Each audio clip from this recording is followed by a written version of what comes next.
أعوذ بالله من الشيطان الرجيم. بسم الله الرحمن الرحيم. السلام عليكم ورحمة الله وبركاته.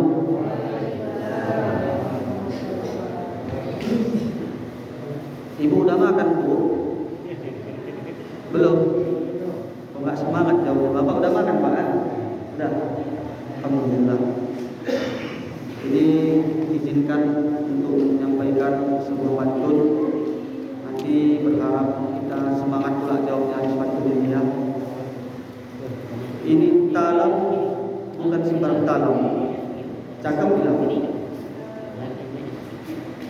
Ini talam dari Tanjung Genteng. Ini salam bukan sembarang salam. Ini salam dari orang Genteng. Assalamualaikum warahmatullahi wabarakatuh.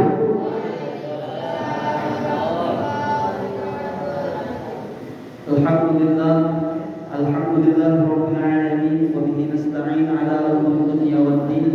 Asyhadu an la ilaha illallah al-malikul haqqul mubin, wa asyhadu anna Muhammadar Rasulullah sayyidul awwalin wal akhirin. Allahumma shalli wa sallim ala sayyidil mursalin sayyidil anbiya wa khatamun nabiyyin. Faqala Allah ta'ala fi kitabihi al-Qur'anil karim. A'udzu billahi as-sami'il 'alim minasy syaithanir rajim.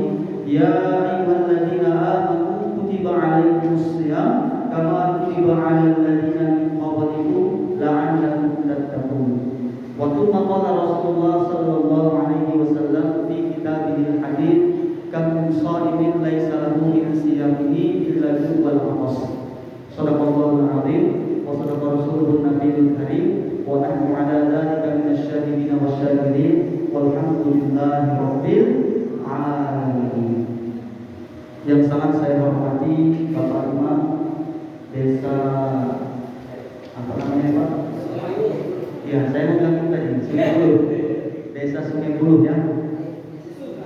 Dusun Sungai Buloh.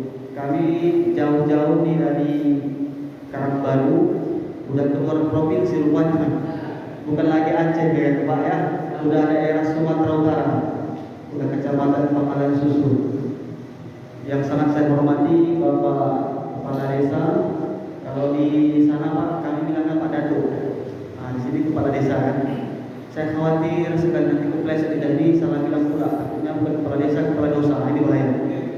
Yang sangat saya hormati Bapak Kepala Dusun, Bapak Lorong, Bapak perangkat desa, MTSK semuanya, para alim ulama, tokoh-tokoh masyarakat, cerdik pandai kiawan yang tak bisa saya sebut satu persatu namanya, ibu-ibu khususnya yang sangat saya hormati juga, karena kesuksesan seorang anak itu tergantung kepada orang tuanya, terlebih kepada ibunya. Al-um madrasatul ula.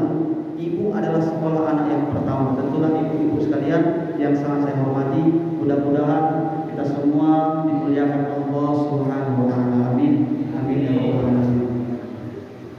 Pertama sekali marilah kita bersyukur kepada Allah Subhanahu wa taala dengan ucapan alhamdulillahirabbil alamin. Sebagaimana yang termaktub di dalam kitab Al-Qur'an Karim dalam surah Al-Ibrahim ayat 7, Allah jelaskan la in syakartum la azidannakum wa la in kafartum inna adzabi lasyadid. Jikalau kamu bersyukur kata Allah, maka nikmat akan ditambah. Nah, ini contoh ibu, oh masih semangat kan? Ini baru 11 sudah lemas. Gimana kalau 23? Bu, masih semangat? Udah makan tadi? Udah ya? Alhamdulillah. Apa contohnya yang dimaksud dengan bersyukur? Contoh suami ibu, kalau kita bersyukur punya suami gajinya 2 juta, berapa gaji suami ibu? Bervarian ya, ada yang 2 juta, ada yang 3 juta. Kalau kita bersyukur suami dapat gajinya 2 juta, 3 juta, insya Allah mudah-mudahan Bu nanti ditambah Allah jadi 5 juta, jadi 10 juta kalau kita bersyukur.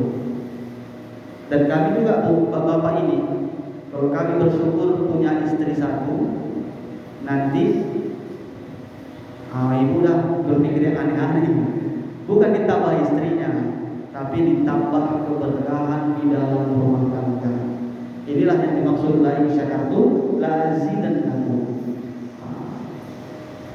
Hari ini kalau kita lihat tolak ukur kebahagiaan seseorang, kalau semua dihitung karena uang, ya, sikit-sikit kan uang. Sampai-sampai ada kalimat seperti ini, segalanya butuh uang. Ya. Tapi kalaulah semua diukur dari uang, berapa banyak hari ini orang yang konglomerat, orang yang kaya, tapi susah mencari kebahagiaan.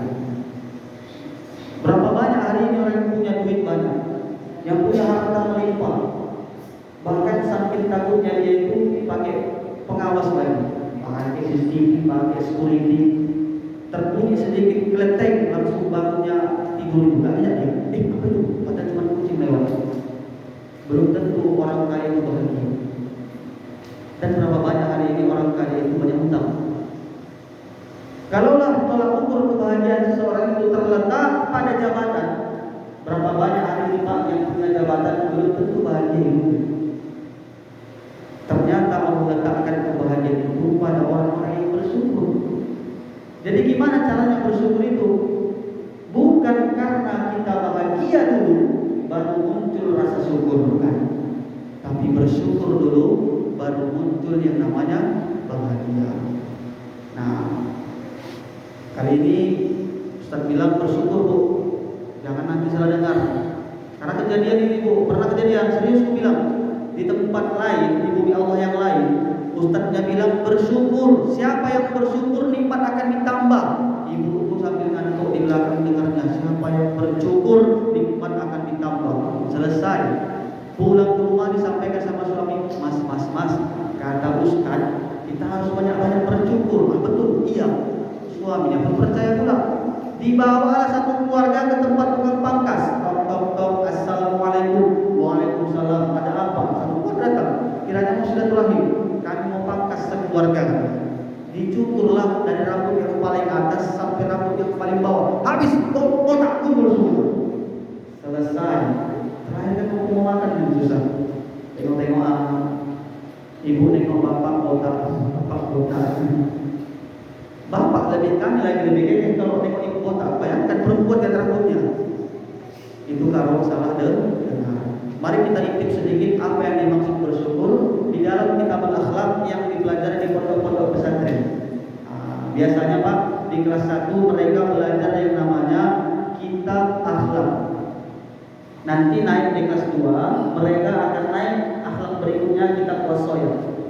Setelah selesai kelas 2, naik kelas 3, mereka akan belajar kitab ta'lim muta'alim. Setelah ta'lim muta'alim, naik kelas 1 aliyah atau kelas 4, mereka akan masuk belajar namanya kitab tasawuf. Ini nanti 3 ulumuddin yang dikarang langsung oleh Imam Al-Ghazali. Jadi kita hari ini coba bahas yang di kitab kelas 1-nya dulu. Karena itu nanti berisikan Arab Melayu. Kebetulan Arab ini Pak ada 3 Bu.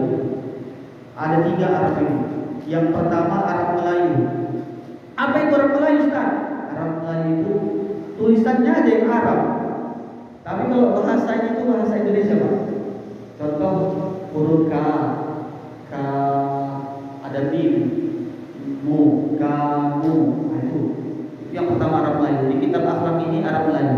Yang kedua ada namanya Arab Melulu. Apa itu Arab Melulu? Arab semua.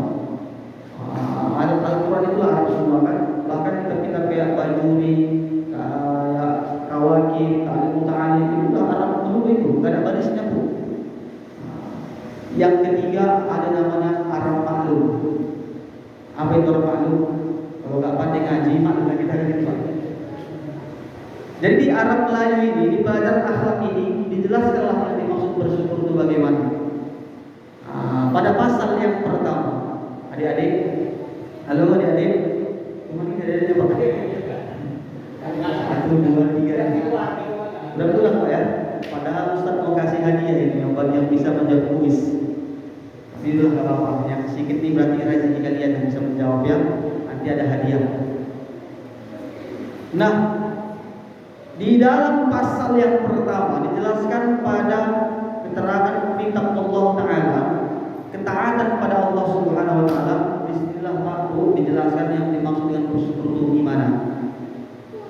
sepanjang kita menggunakan segala nikmat dan pemberian Allah ke jalan yang diridhoi, ke jalan yang disukai oleh Allah, itulah kita bersyukur. Contoh mata. Adik-adik, mana adik-adik? Coba angkat tangannya. Halo adik-adik. Enggak apa-apa, angkat tangannya. Halo.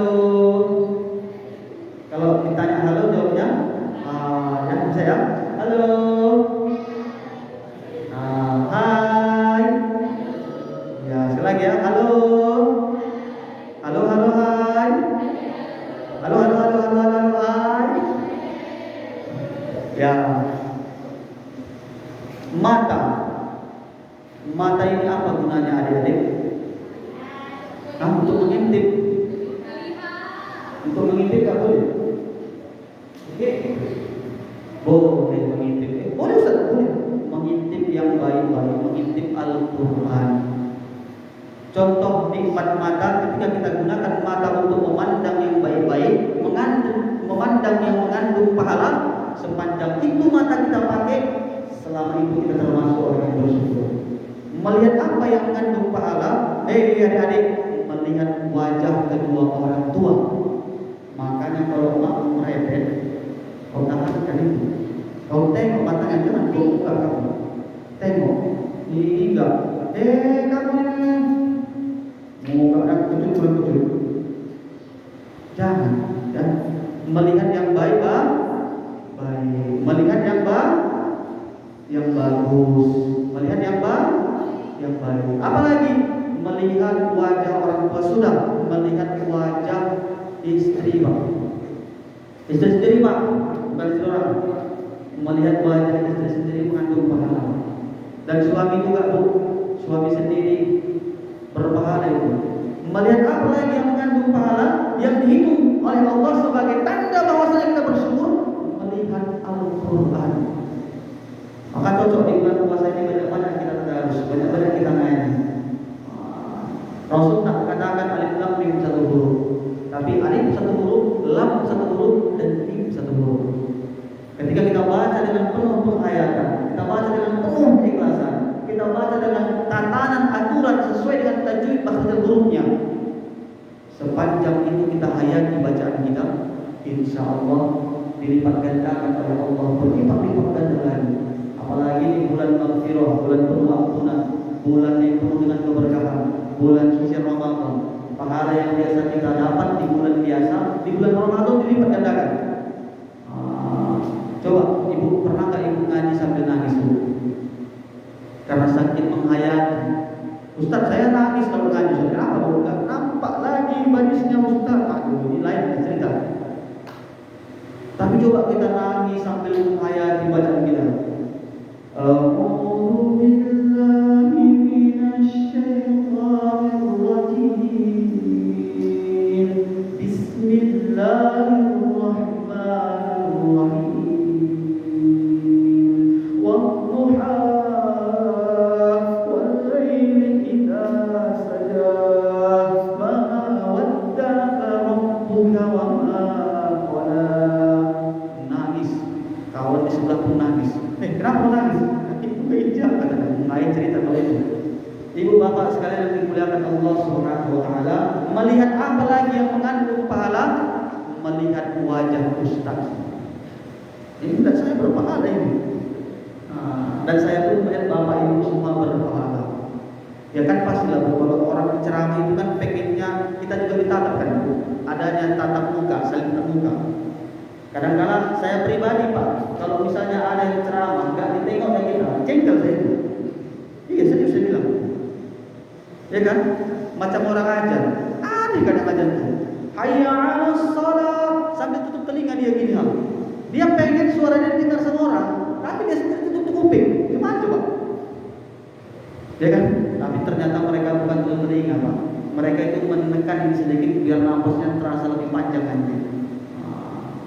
Jadi ini saya usahakan untuk melihat bapak ibu, walaupun di sini sambil menahan rasa segan sebelum grogi saya ini. Tapi sudah saya mudah-mudahan ini mengandung pahala dan itu Allah sebagai tanda rasa syukur kita menggunakan mata. Tak ubahnya begitulah seluruh nikmat yang Allah berikan. Seluruh nikmat yang Allah berikan, sepanjang kita gunakan untuk ke jalan yang baik, ke jalan yang bagus, yang dicintai oleh Allah, yang disenangi oleh Allah, sepanjang itulah mengandung pahala dan sepanjang itu dihitung sebagai rasa syukur kita kepada Allah. Berselawat kepada Rasulullah sallallahu alaihi wasallam dengan ucapan Allahumma shalli ala sayyidina Muhammad wa ala ali sayyidina Muhammad. Semoga dengan banyak membaca selawat kita semua nantinya mendapatkan syafaatul uzma di yaumil qiyamah. Amin amin ya rabbal alamin. Jadi izinkan Pak untuk menyampaikan sepatah dua patah kata. Niat kami yang paling utama kemari jauh-jauh dari Kuala Simpang Karangbaru, masuk kami dari Sukamulia, tembus ke Prapen, tembus ke 5 Mungkur, nyampe lah ke Sungai Buloh. Agak lumayan juga rupanya kan. Tapi tujuan kami Pak jauh-jauh kemari yang pertama sekali silaturahmi.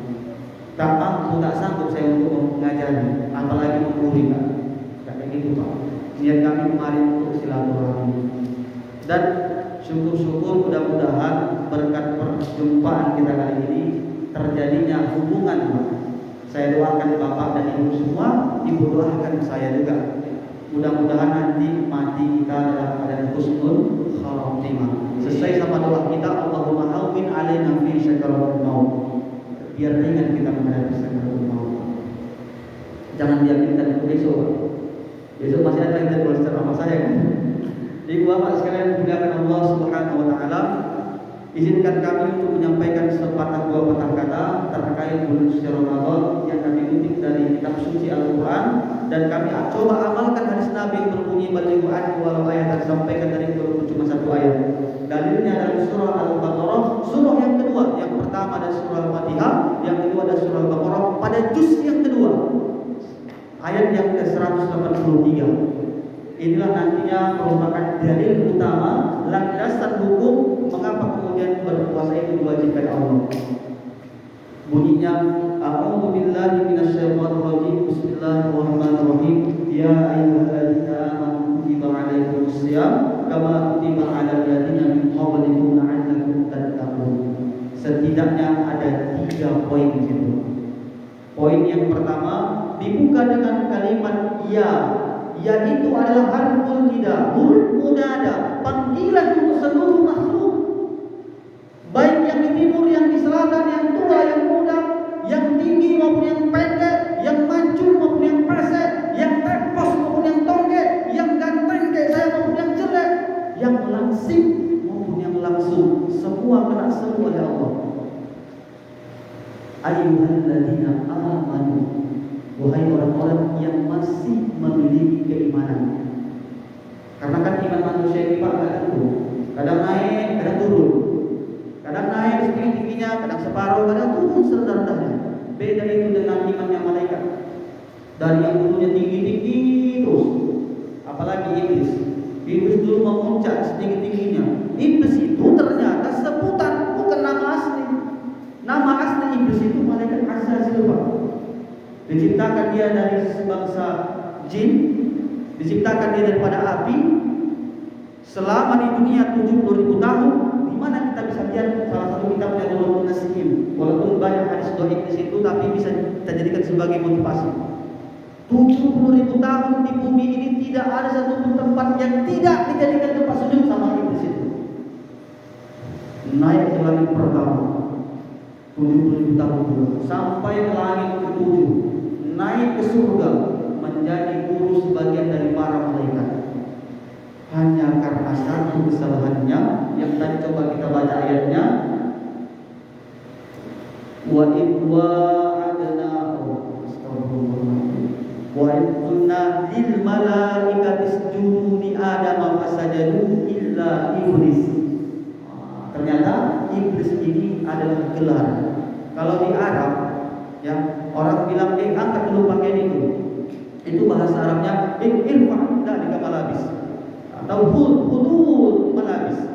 Malabis itu kosakata atau produk atau vocabulary kalau bahasa Inggrisnya. Kosakata yang menunjukkan artinya pakaian. Maka iblis artinya adalah pakaian yang menutupi segala kebaikan-kebaikan dia. Karena satu kesalahan dia membangkang kepada Allah, dia takabur, dia sombong, tak mau sujud sama Nabi Adam sebagai tanda penghormatan. Digelarlah dia iblis. Jadi iman iblis itu lama-lama turun terus sampai hari kiamat. Tapi kalau imannya kayak kita manusia biasa ini, kadang naik, kadang turun. Maka nanti di akhir selalu saya ucapkan itu undur maqala wala tanzur maqala. Lihat apa yang dikatakan, tapi jangan pernah melihat siapa yang mengatakan. Karena iman kita ini naik turun kan itu. Tapi yang mau kita ambil pada ayat ini, semua yang masih memiliki keimanan kata Allah, ayyuhalladzina amanu kutiba alaikumus shiyam. Ini poin yang pertama. Diwajibkan atas kita semua untuk berpuasa. Maka hukum berpuasa ini jatuhnya wajib di bulan Ramadan. Apa itu yang wajib? Wajib itu dalam kitab usul fikih dikatakan majusabu ala fi'li wal amru tarkihi. Apabila dikerjakan mendapatkan pahala, apabila ditinggalkan mendapatkan dosa. Kenapa kita wajib berpuasa? Poin yang kedua, kama kutiba 'alal ladzina min qablikum, sebagaimana yang telah diwajibkan atas orang-orang sebelum kita. Orang-orang dulu, orang-orang dulu pun juga berpuasa. Makanya kita pernah dengar mungkin Pak ya, ada puasa Nabi Daud, hari ini puasa, besok libur, besok puasa lagi. Umat Nabi Isa, umat Nabi Musa, umat Nabi Adam pun berpuasa semua. Kenapa kita wajib berpuasa? Kenapa orang terdahulu juga harus berpuasa? Dijawab oleh Allah pada ayat berikutnya. Inilah poin yang ketiga bukan. La'annakum tattaqun, agar kita bertakwa kepada Allah, agar kita bertakwa kepada Allah. Nah, takwa itu ternyata menjadi hal yang sangat penting. Saking pentingnya dia dijadikan salah satu rukun khutbah. Rukun khutbah ada 5. Urutan yang nomor 3 itu adalah takwa. Kalau khatib lupa baca rukun khutbah wasiat takwa, batal salat Jumat, berubah dia menjadi salat zuhur. Karena takwa ini sangat penting, Pak.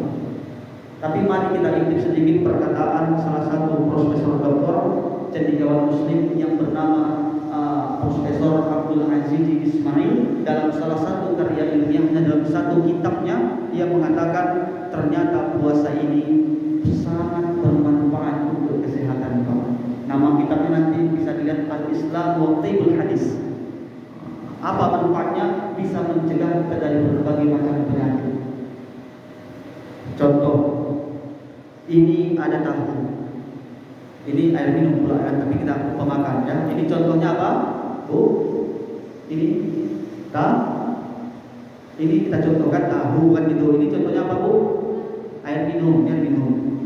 Kita contohkan tahu. Sekali lagi, ini apa Bu? Ini tahu ya. Jadi kita contohkan, ada pabrik tahu. Ya, setiap hari penjualan lancar, membutuhkan berapa? 100 kilo kacang kedelai. Kedelai apa kedelai? Itu pokoknya. Dibutuhkan 100 kilo per hari masuk ke pabrik itu. Tapi ketika penjualan tidak lancar, lama-lama kan kacang kedelai itu tidak lagi diproses, Pak. Tidak lagi diolah dia. Terjadilah lama-lama pembusukan. Ditaruh di gudang, dicadangkan dia. Tak dipakai-pakai karena jarang orang sudah berminat untuk ditahui. Lama-lama menjadi penyakit ya, Pak.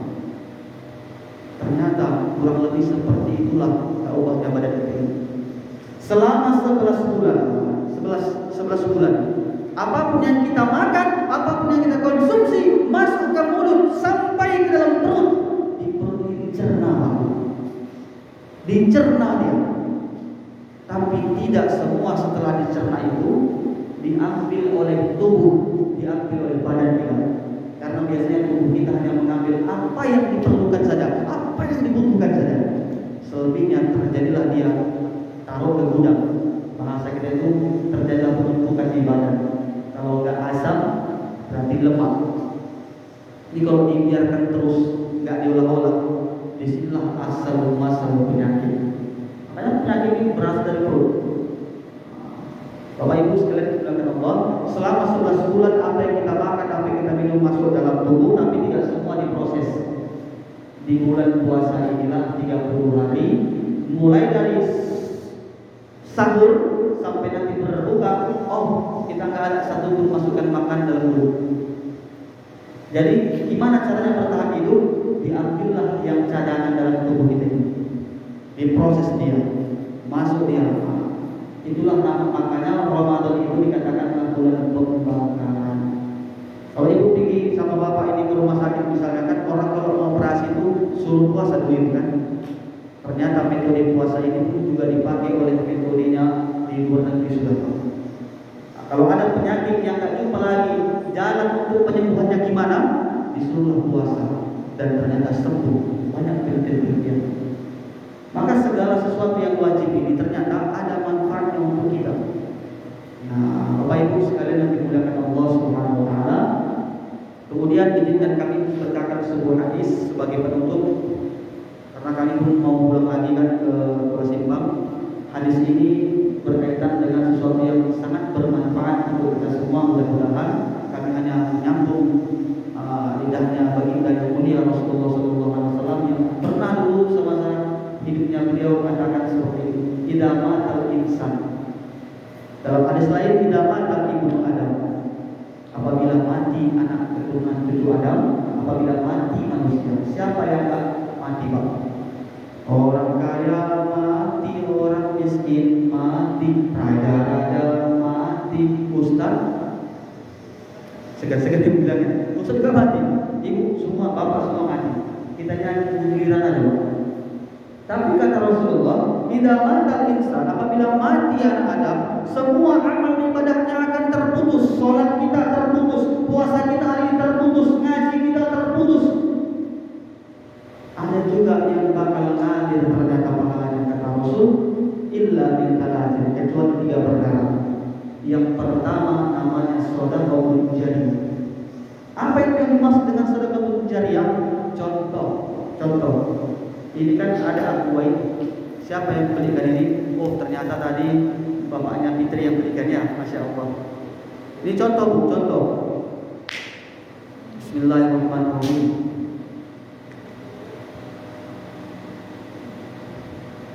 Alhamdulillah. Memang agak ausik itu. Ini contoh aqua ini. Nah, ini saya minum.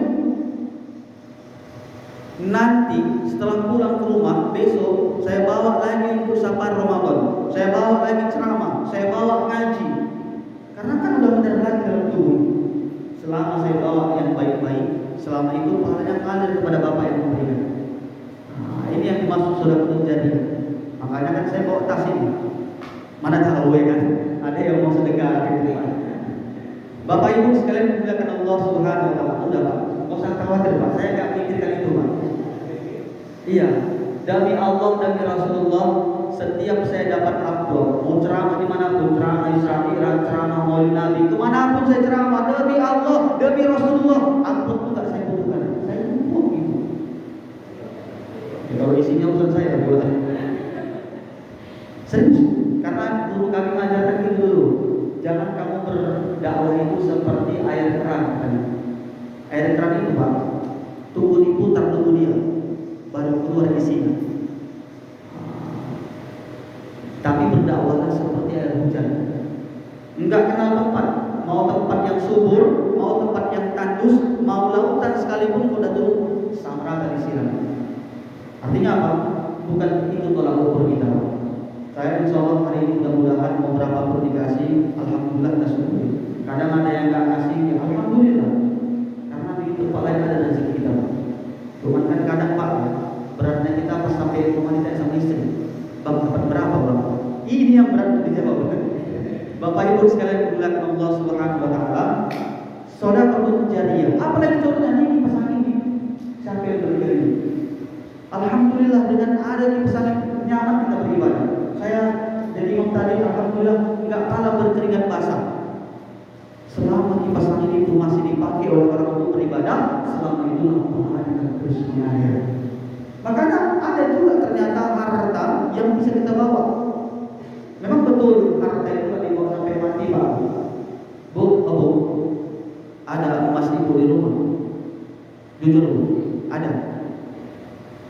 ada emas ibu di rumah. Ada ya, yang biasa ditaruh di tangan apa namanya cincin. Yang kalau jumpa sama orang, nunjukkan cincinnya itu kan itu. Kalung apa segala macam, ya ada kan?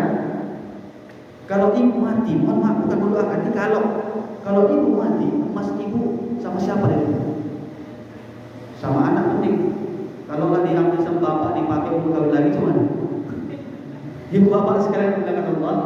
Memang betul emas harta itu nggak dibawa sampai mati. Tapi kata Rasulullah dalam hadis ini ada juga kok harta yang bisa kita bawa sampai mati. Apa itu? Harta yang disedekahkan jariah. Gimana caranya? Apa yang bisa kita lakukan untuk sedekah? Lihat masjid ada pembangunan, masukkan. Ada pesantren yang lagi butuh pembangunan, masukkan. Sedekah. Yang kita makan busuk, yang kita pakai lapu, yang kita sedekahkan, itulah yang abadan abad. Itulah yang menolong kita untuk selama-lamanya. Mengalir terus dia walaupun sudah 10.000 tahun ke dalam kubur. Hari ini Pak, orang-orang Kristen, mohon maaf, orang-orang Kristen, orang-orang di luar Islam, ada sendiri Kristen. Nah, kalau ada saya mohon maaf, izin. Kalau orang Kristen itu Pak, hari ini mereka banyak sosial, membantu. Mereka juga dihitung sebagai pahala yang bermanfaat itu. Ya, mohon maaf, kita orang Islam, ketika kita bersedekah, nanti Allah bangun istana kita di surga. Tapi ternyata sebagus-bagusnya kita bersedekah, udah dibangun rumah istana kita di surga, kalau kita nggak sholat selesai. Karena kunci surga itu sholat. Mau masuk surga kita nikmati rumah, kuncinya nggak ada, cuma lagi. Kurang lebih seperti itu. Maka sinkron dia, sholat, sedekah harus sama-sama kita buat. Yang kedua, al-ilmu muntafa'u bihi, ilmu yang bermanfaat. Ibu-ibu, maka tadi saya bilang di awal, al-um atau satu dua, ibu adalah sekolah anak yang pertama. Anak diajarkan yang baik-baik, anak dia dididik dia dengan pendidikan agama. Ya kan? Diajarkan suatu saat jadi orang tua, teringat dia apa yang pernah diajarkan emaknya. Terus diajarkan lagi sama anaknya. Jadi orang tua, cucu berarti kan, teringat lagi dia, diajarkan lagi yang baik-baik. Selama itulah pahalanya terus mengalir. Kita semua berhak mendapatkan itu, berhak dan layak mendapatkan itu. Selagi kita ada ilmu, share, ada ilmu, bagi, ada ilmu, kasih. Kata Ali karena wajah, ilmu kalau dibagi semakin bertambah. Tapi kalau harta kita bagi berkurang. Dan yang terakhir, yang ketiga, mohon izin Pak Bu, mungkin yang pertama sedekah jariah ada yang belum kita buat, ada juga yang berbagi. Yang kedua, ilmu muntafa'u, biasanya didapatkan oleh orang-orang yang mau membagi, seperti guru, seperti yang mengajar-ngajar itu. Mungkin 1, 2 ini belum kita dapatkan, tapi yang nomor 3 ini Pak Bu, pasti wajib kita harus dapatkan. Terkadang ibu ya, saya juga saking semangatnya ini. Kenapa? Karena ad-du'a wal salih alladhi yad'u alaihi. Doa anak yang soleh yang selalu mendoakan kedua orang tuanya. Ustaz, saya punya anak, Ustaz, tapi bukan anak kandung. Nyampe gak itu doanya? Nyampe Pak. Sesama kita saja kalau kita mendoakan nyampe Pak. Makanya kalimat assalamualaikum itu kan dari doa yang paling umum kita ketahui Pak. Saya doakan kamu selamat. Selamat untuk apa? Di dunia wal akhirah. Itu makna yang tersirat di situ. Ad-du'a wal sholih alladzi yad'u alaihi. Doa yang soleh yang selalu mendoakan kedua orang tuanya. Macam mana caranya biar menjadikan anak kita soleh? Karena cuma itu Pak yang akan menyelamatkan kita. Karena kita ini kalau nggak punya agama selesai Pak. Agama itu berasal dari bahasa Sanskerta. Tidak agama kacau. Orang yang punya agama insya Allah hidupnya tidak akan kacau karena dia punya keteraturan. Orang Kristen, orang Hindu, orang Buddha juga dilarang membunuh. Tapi kata Allah, tidak semua agama itu menyelamatkan. Tidak semua agama itu diterima di sisi Allah.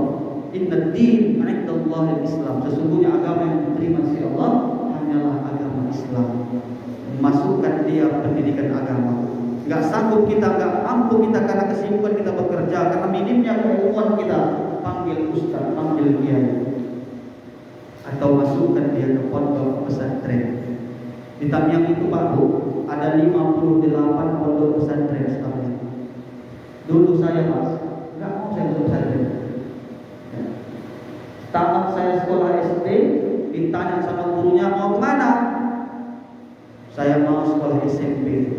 Saya mau sekolah SMP biar bisa naik kereta, biar bisa bonceng cewek, biar bisa main HP.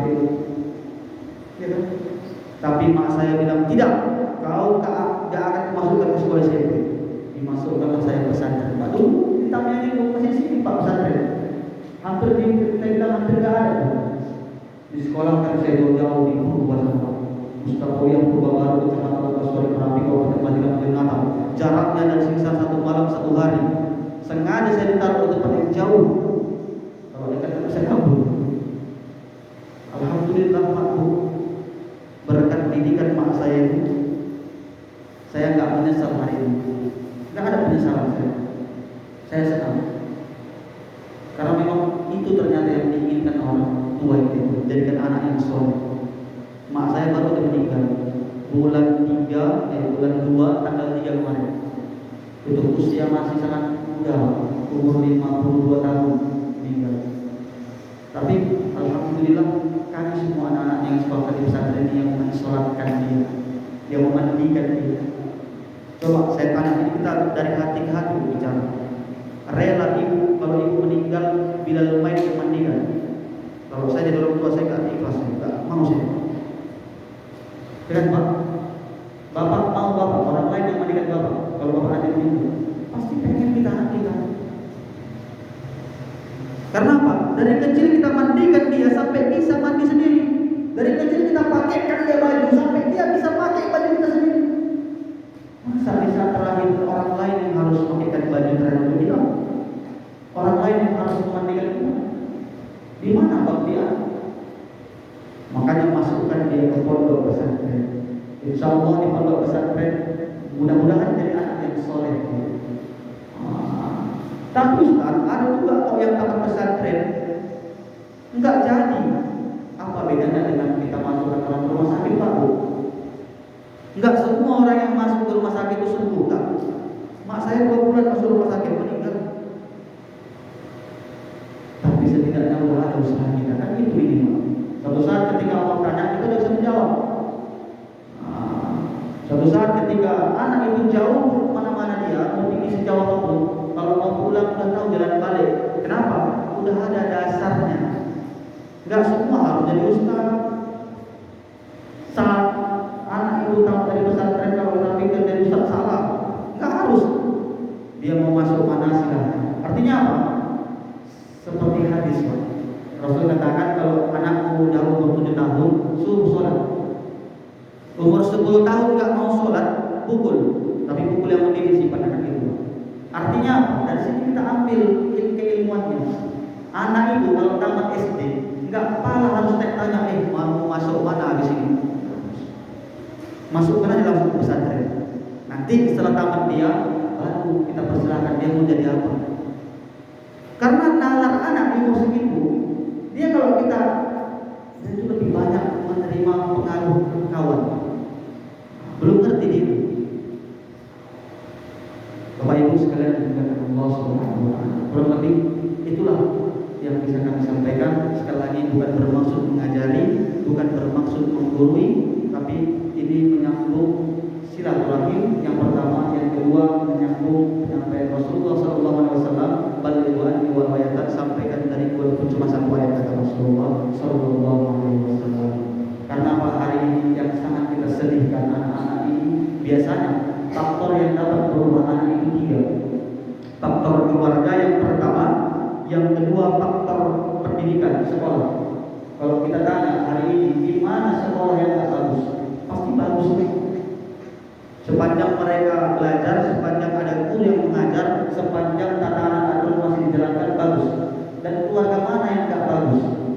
Pasti keluarga memberikan pendidikan yang terbaik. Tapi yang paling ngeri sekali yang ketiga. Apa itu Ustaz? Yang ketiga, faktor lingkungan. Kalau udah kena dia pergaulan ini, 1 pintu 1 langkah menuju kerusakan. Ada berkumandang, حي على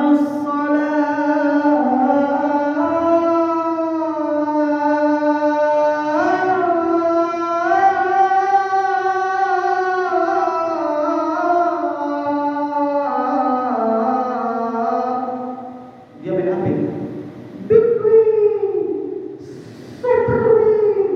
Itu ada kan? Rusak oleh karena HP yang judi dia. Mending kalau sempat dia pakai narkoba, kalau sempat dia pakai narkotika, hancur karena faktor pergaulan. Insya Allah Pak Bu, selama nanti dia di pesantren, haram dia pakai HP. Ketahuan bawa HP, dipulangkan. Bahkan di pesantren ekstrim dipecahkan dengan orang tuanya. Belum saatnya mereka pakai HP. Kalau kayak kita ini Pak, alhamdulillah saya akan memfilter, menyaring ini baik, ini gak baik. Kalau anak-anak ini, kalau kita pantau, asikin naik kerja. Dan terakhir Pak, sebelum saya tutup, saya mohon izin kepada Bapak Ibu, kalau diizinkan untuk menampilkan salah satu anak muda kami berpidato, ya gak lama-lama, mungkin 3 menit aja Pak, kalau diizinkan. Izin Pak Bu. Izin ya, alhamdulillah. Sekaligus si Aura boleh dibagikan brosurnya. Kebetulan ada 2 santri kita dari Tahfiz Quran Syuhada, bawa juga brosur, mana tahu nanti di sini ada yang untuk berminat masuk ke pesantren sana kan itu. Kepada Ananda Sarul Fitri waktu dan tempat kami persilahkan.